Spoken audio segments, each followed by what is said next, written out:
The Daily Show's Trevor Noah, Trump is the new Cosby, only he bragged about it. Trevor Noah opened Thursday night's Daily Show with breaking news from the presidential race.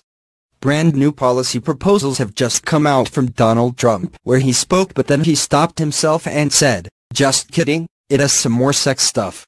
Yes, people, in the last 24 hours, 6 women have come forward with their personal stories about allegedly being assaulted by Donald Trump, Noah added. And who would have thought the guy who says he forces himself on women actually forces himself on women? I guess he really does tell it like it is.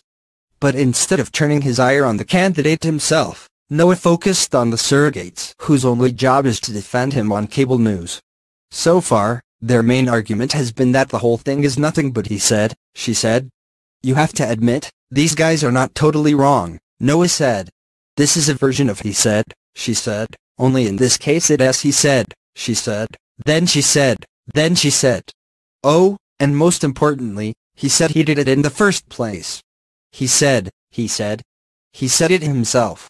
In fact, it was the video of Trump's groping boasts and his subsequent denial at the second debate that he did the things he said he did that made the women speak out in the first place. One of the most specific and painful details in the various stories came from Jessica Leeds, who told the New York Times that Trump lifted the first-class armrest between them and reached up her skirt. That's all Trump spokesperson Katrina Pearson needed for the most ridiculous excuse you will ever hear, Noah said, before showing the clip of Pearson's claims that the first-class seats at that time had fixed armrests. Ladies and gentlemen, you will find bullshit here and here, right over here, Noah said, imitating a flight attendant. You know how you know your argument is ridiculous? When every single person on the panel is trying not to laugh at what you were saying. Including you. He added, Johnny Cochran would be so proud. If the armrest don't flip, you must quit.